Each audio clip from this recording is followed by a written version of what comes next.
Life is changed, not ended.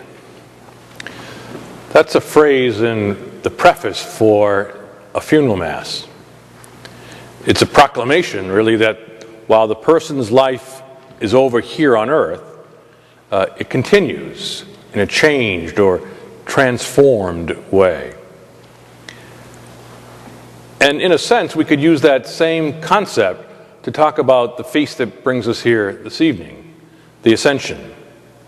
Christ's presence on earth is changed, but not ended.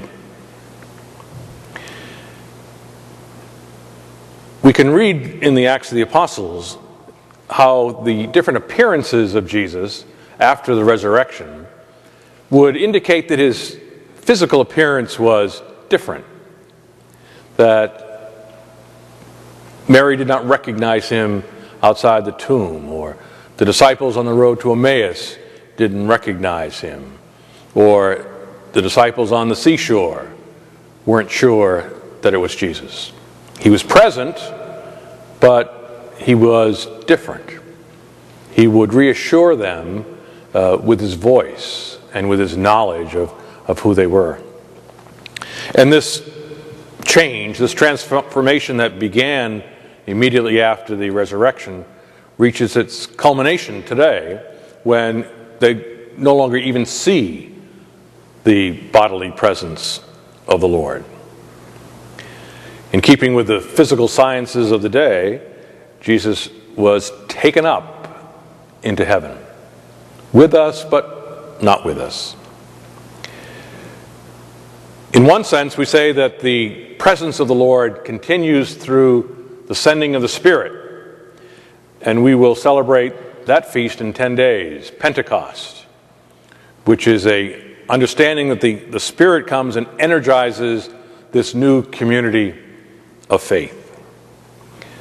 But it also is true that we can talk about the presence of Christ not being in his physical body, but in his mystical body that we call the church.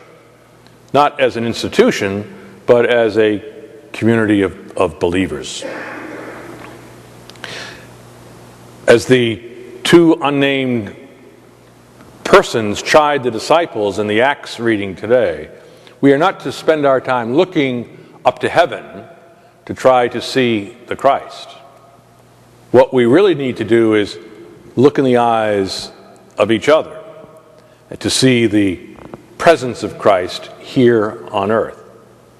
And it might be a calling that you and I receive to become the healing hands of Christ, or to become the one who gives to one who has nothing, or it's a time to give the hope of Christ to those who are in the darkness of despair. Christ's presence on earth is not ended, but it's changed. But his presence will only be really felt if you and I become Christ for the other.